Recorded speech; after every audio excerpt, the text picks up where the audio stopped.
Welcome, dear viewer. I hope you are having a wonderful night. Tonight, I'll be telling some terrifyingly scary stories. I hope you are warm and ready. Let's begin. My cell phone rings on the table beside my armchair. It's him again. He's just calling to check in, he'll say.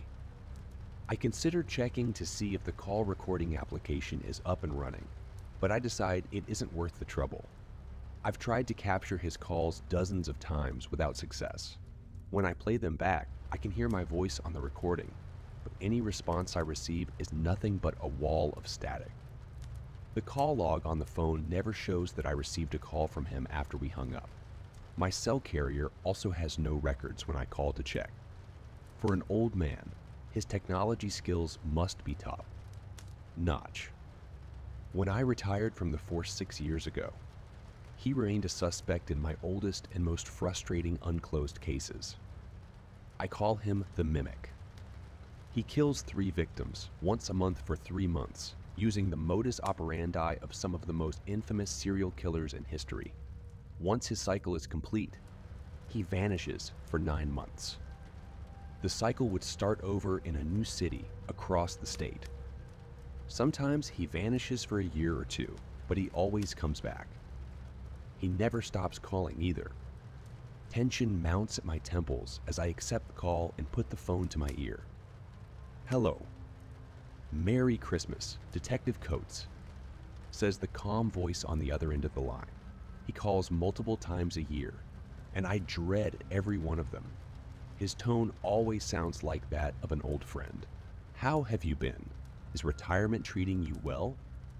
"I'm about the same as last time you called," I respond. I may as well talk to him. If I don't, he will call back dozens of times anyway. Retirement isn't very restful knowing you're still out there. Maybe one of these days I can change that. Half a dozen state prisons would love to give you a cozy little room and 3 hot meals a day.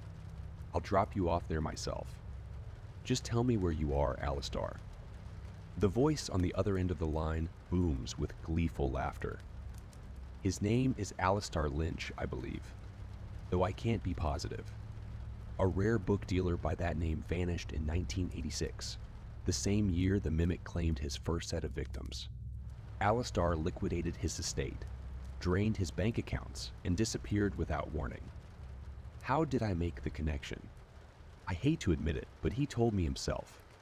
I was 2 years into my career and still had the new car smell of a rookie on my uniform. Dennis Garrison, a veteran detective, had drafted me into the investigation. During my first week, Alistar called and identified himself to me unexpectedly. By that point, he had been active for over 5 years, and we were no closer to catching him than we had been with his first cycle. Boredom, he told me, was his motive for identifying himself. He thought if we knew who he was, perhaps we could have provided him with more of a challenge. "Bartholomew," he coos through the phone line. "I told you where I was 2 years ago, and I tried my best to meet with you. All I asked was that you didn't call the police, but you didn't listen. Instead of discussing our bond face to face, I had to take care of the 2 police officers that you sent to the location. Why should I trust you? Again, you would just end up with more blood on your hands." A sour knot balls in my stomach at the mention of the fallen officers. 2 years prior, Alistar called and offered to meet me. He said he wanted to meet me. He said he wanted to meet the man who had spent so many years tracking him, and perhaps he would allow me to take him into custody. I wasn't to call the cops, or he wouldn't show up. 4 years into retirement, my training still clung to the back of my mind like tar on a roof. Of course, I wanted to bag Alistar. The monster had evaded capture for the better part of 4 decades, but going alone to meet a self-confessed serial killer was madness. I knew I was past my prime. Even if I did manage to take him in, I had no authority. The arrest wouldn't stick. What if, after all of these years of chasing him, I botched the process and the beast walked free? I decided to call the state police and give them the time and location. It is better to let the young bucks handle the action. The officer taking the call was an old friend, Walter Dempsey, a hard-nosed detective himself. He was preparing to retire at the end of the year. Walter attempted to reassure me that someone was just playing a cruel joke on me, but I insisted that our prime suspect would be waiting there. Everyone at my old post knew about my phone calls. The lack of call logs or recordings made them skeptical, and I understood. Some cops don't take retirement well. I can't let go of the job. They try to find ways to stay relevant with your old colleagues. Walter, for his part, thought that it might be some asshole kid prank calling me. A handful of the younger guys at the post thought my cheese was slipping off my cracker. Maybe they were right, but not about the calls. Nonetheless, Walter agreed to take a young patrolman named Vincent Harris with him to the location to do a walkthrough. It was a courtesy, he said, for my years of service. I found out later that he didn't even enter it in the patrol log for the day. He didn't think enough of the tip to make the search official. No one knew where the two of them had gone. Hours after he was due to return my call, I still hadn't heard from him. My incessant calls and text messages went unanswered.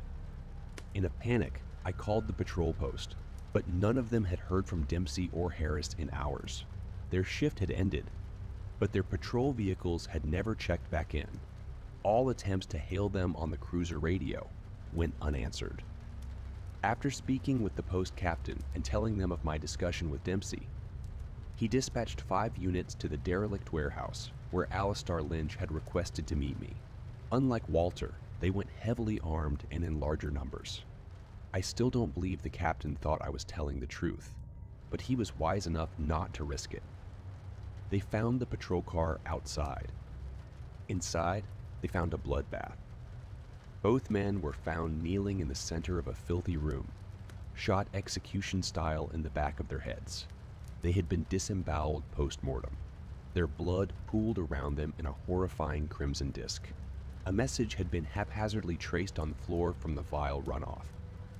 Bart Coates, I just wanted to talk. Now look what you made me do.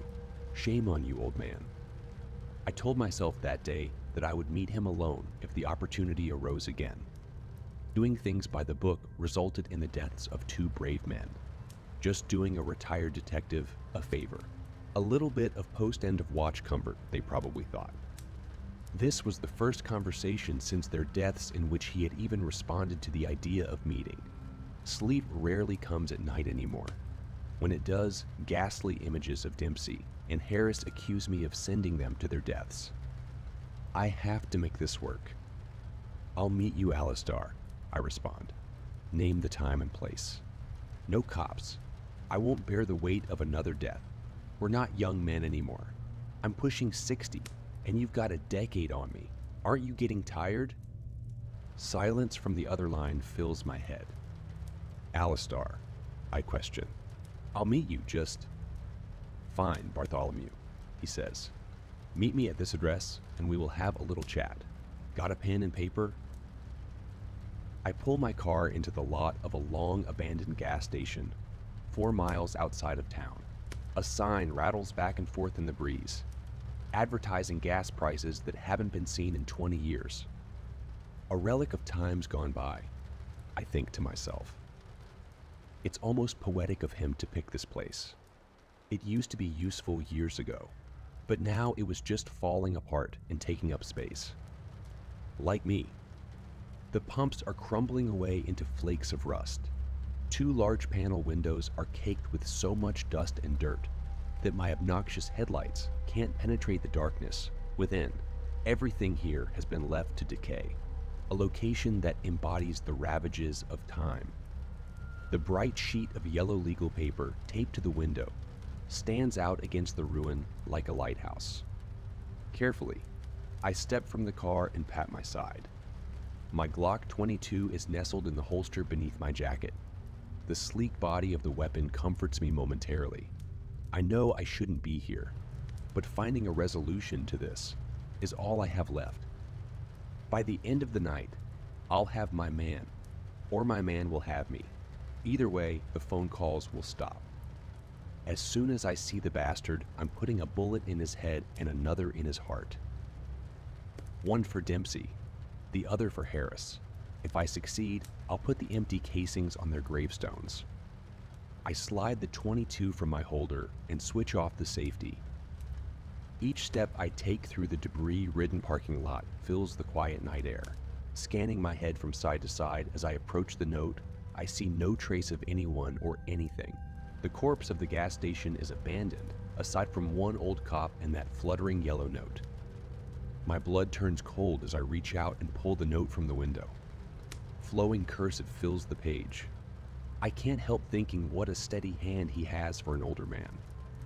Bartholomew, if you're reading this, then you showed up just like the good detective I've always hoped you were. My apologies if you're disappointed not to find me here.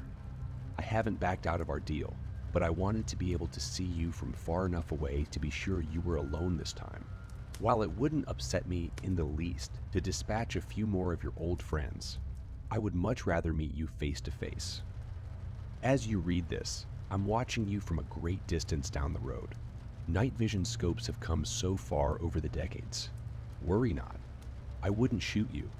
What a cowardly and anticlimactic ending that would be to our game of cat and mouse. Get back in your car and flash your high beams 3 times, so I know you've read this letter. Wait until you see 3 flashes in return, and then head down the gravel road in the direction of the light. If you continue past the beacon for 3 miles, you will see a hunting cabin. Come inside. You can bring your gun. I know you have one. It won't keep you safe. Your friend, Alistair Lynch.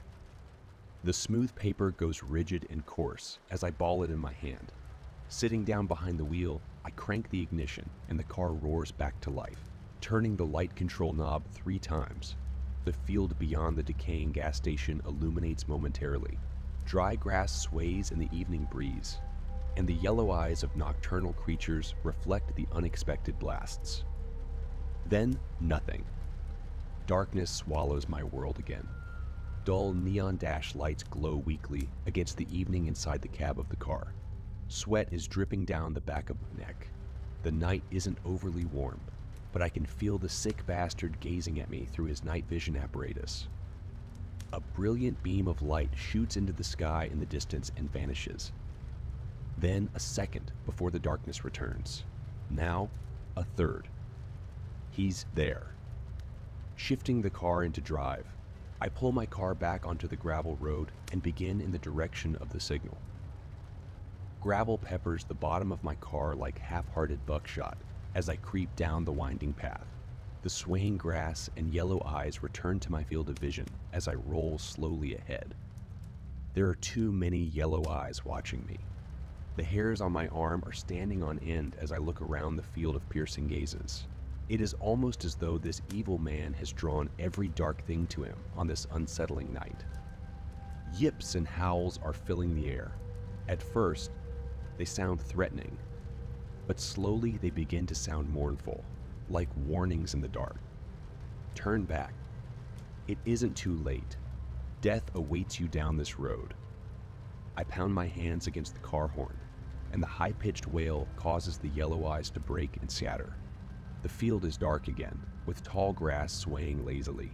No more warnings. My car tires crunch in the gravel as I pull over to the spot where the light came from. On the ground, there is a floodlight, a night vision scope without a rifle, and a tattered paperback. Rolling it over with my foot, I see a crimson horse on the cover and bold yellow words hanging over its head. The Catcher in the Rye.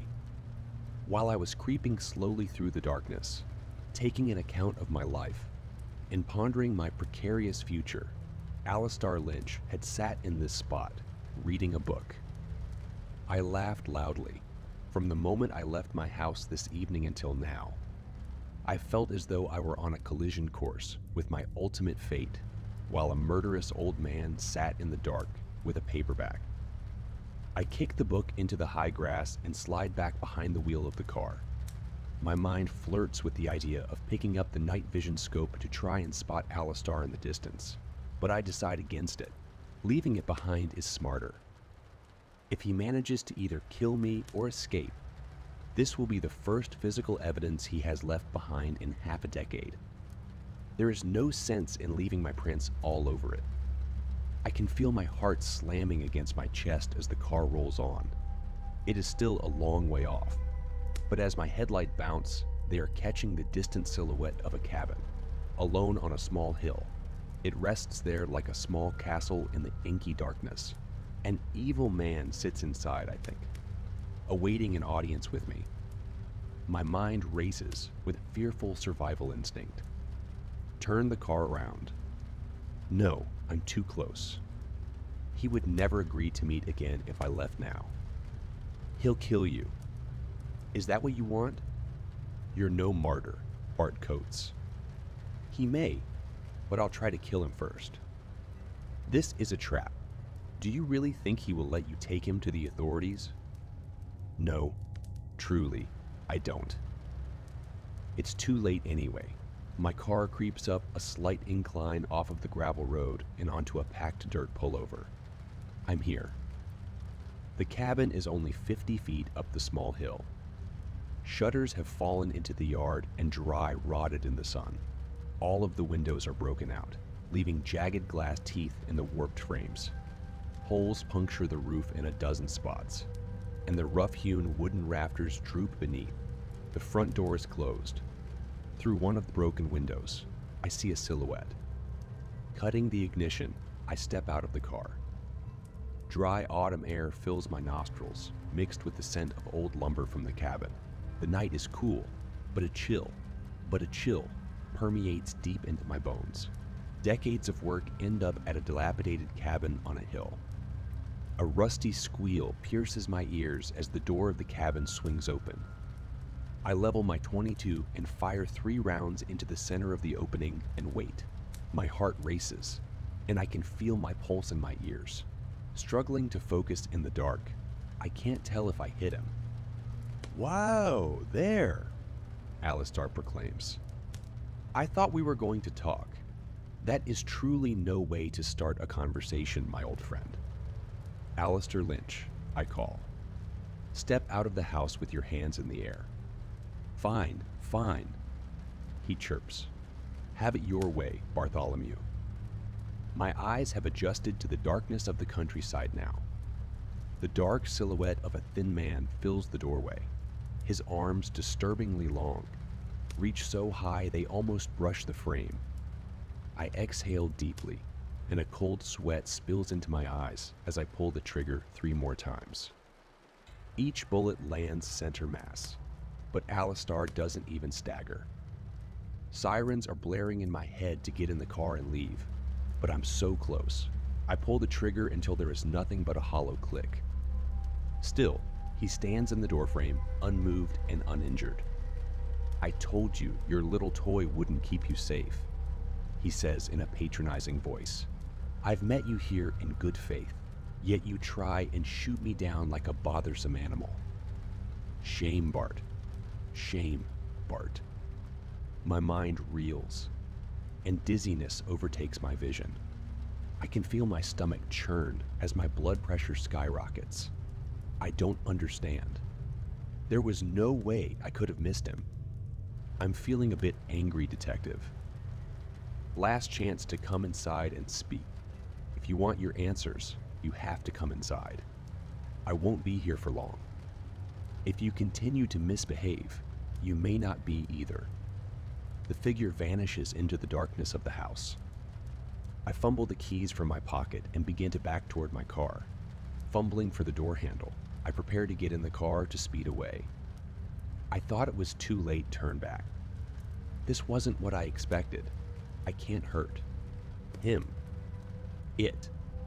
Inside, he demands. Now. My legs feel as though they have lost their own agency as I lurch forward and up the hill. I struggle to turn around, but my knees bend against my will, and I ascend the stairs. The planks of the old wooden porch sag under my weight, and I try to increase my speed before I fall through, but I continue on at the same even pace. My body continues to carry me toward a threadbare couch, opposite an old armchair. Alistar is already settled in the chair as my body guides itself to the couch, and my body guides itself gently to the cushions. It is too dark to see, but particles of dust fly into my nose, and the smell of mildew overwhelms me. I try to lift my arms and legs, but they sit heavily on the couch. It feels like I'm a marionette without strings. Whatever force he is using over me, I cannot fight it. "Here we are, Bartholomew," he says. "How old have you gotten? It's been ages since I've seen you." "We've never met," I say, as calmly as possible. My mind is in full panic, but I'm doing my best not to show it. "I've seen your picture 100 times in the case file. I would have seen you." Alistar laughs. "You've seen pictures of Alistar," he purrs as he says the name. "I left that vessel long ago, detective. You've never seen me." I hear the dry crack of snapping fingers. A soft yellow glow blooms on a table between us. The wick of a fat tallow candle ignites. Alistar's silhouette comes into sharper focus. Other candles around the room begin springing to life. The room is alive with dancing flickers of light. In front of me, I can see the thing I've been tracking for so many years. My stomach drops.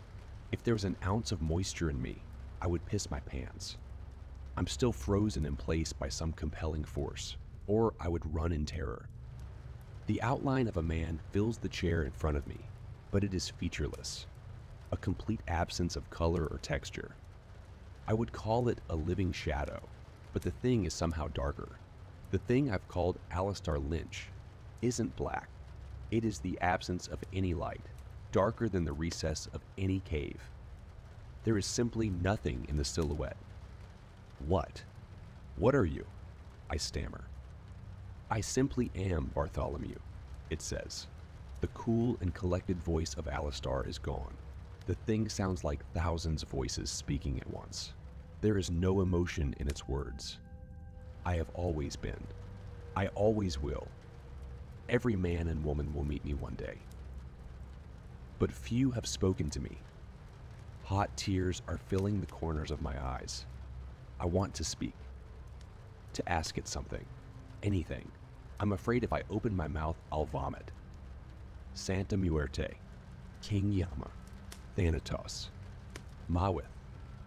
Humans have called me so many different things. The list is long but tiresome.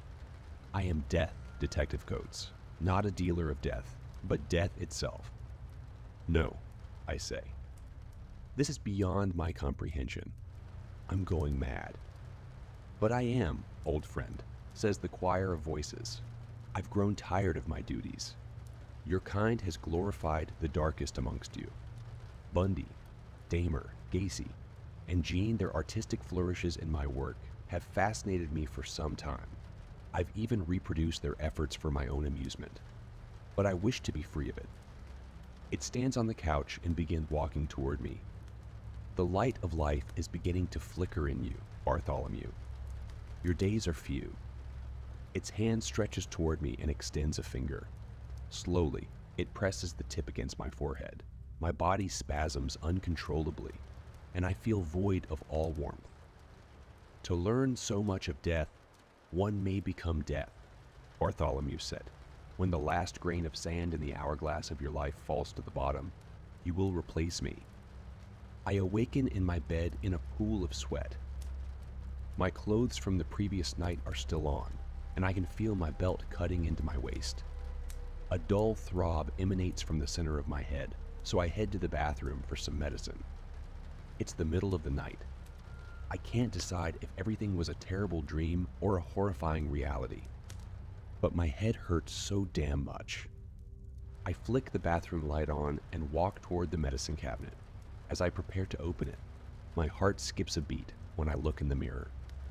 In the center of my forehead, there's a gray fingerprint. The whites of my eyes have gone black. No, not black. Void of light. Like a living shadow.